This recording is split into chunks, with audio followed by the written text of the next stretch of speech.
There are a lot of bags that are out on the market designed to carry weapons.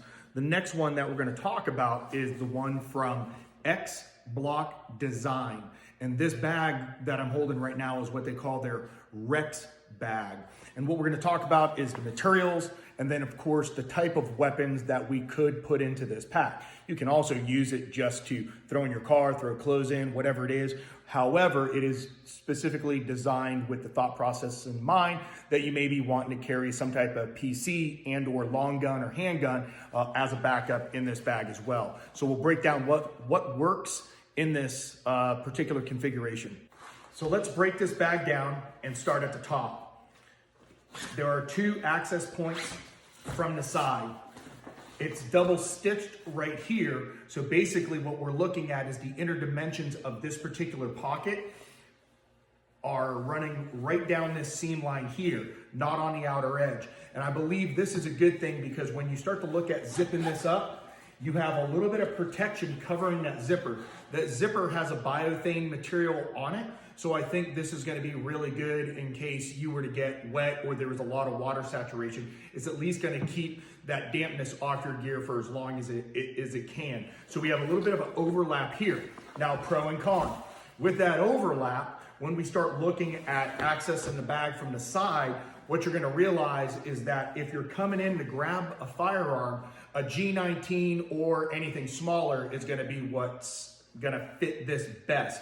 When you get into just a G17, what happens is the barrel, as it's pressed up against the other side, and as you're trying to close this zipper, it interferes. And I even have a 19 grip on this. So it's really that length from here to here. Now, that is if you want to be able to pull the firearm out and immediately start engaging.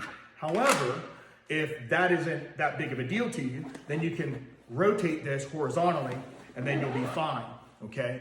So you can put a bigger gun in here, you just have to run it vertically, okay?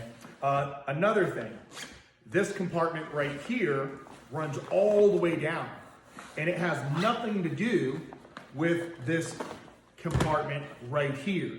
Now inside this particular compartment that my hand's in, my left hand, that's all hook and loop. So you can put whatever type of Velcro attachments you want in there, whatever type of bags. I know Blue Force makes some, SOE makes a ton of bags. So you can kind of personalize it the way you want to. As far as this compartment, one thing that you'll also note is that fabric that they're using in this bag, which again, I believe, as you start to see it, it's this kind of shiny material stuff right here. It's gonna give you a little bit more protection than a normal Khadora bag. So that kind of takes care of the outside of the bag. There's some MOLLE here on the side if you want. Is it a complete covert bag? No, it's not. They didn't make it to be that. They made it to be a little, to still be cool, still be functional, but just not give off that much of a signature. You can get it in different camo patterns, black or whatever it is. This one just happens to be like a black multicam. So again, that takes care of the outside of the bag. Straps are padded for you, two on each side, and then you have a good robust carrying handle as well. The next thing that we'll do is we'll take a look at inside the bag.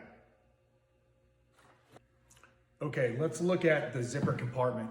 We have one up top. This is independent and only goes to right about here. The next one, these two zippers bleed through to the other side. Something to note is that these aren't gonna expand.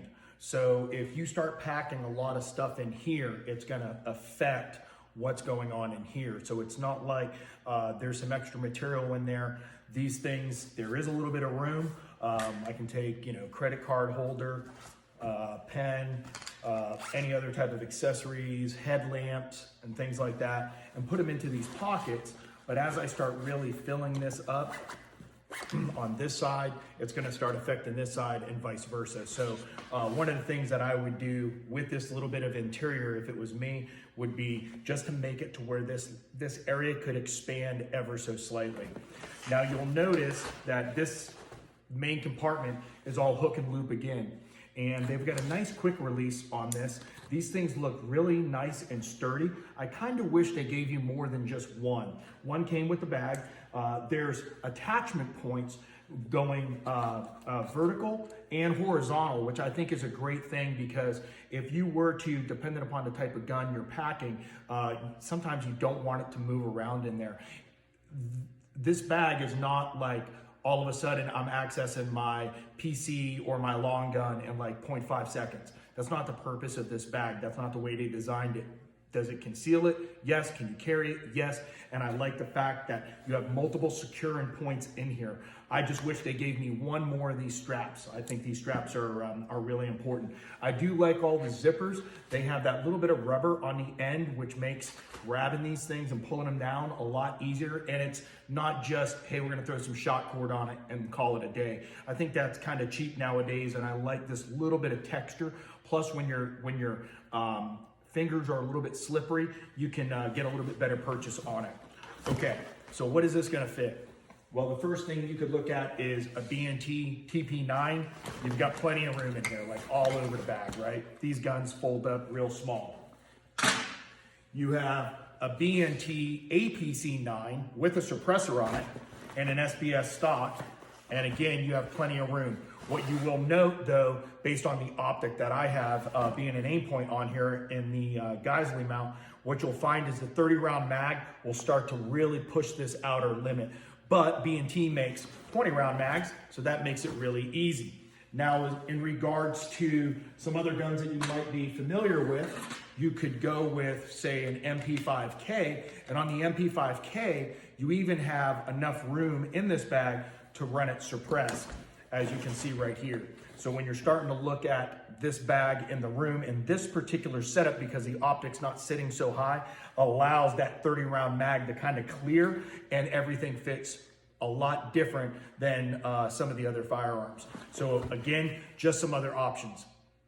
So taking out this MP5K, we can throw in a Noveske 300 Blackout. This is an 8-inch barrel with a law folder. There's plenty of room in here for this. I prefer the 20 round mag on this. The 30, again, is probably gonna start to push out a little bit, but you have this, which is a nice and handy gun to have. You also have the 9mm Ruger. This one happens to have the fixed stock on it. They have the chassis as well over at Midwest Industries. And of course, this will even fit in there. It's a little tight, a little snug, but once you just work the corners of the bag, you can even put in this takedown rifle as well. So again, a lot of options that you have with the Rex bag by X-Block Design.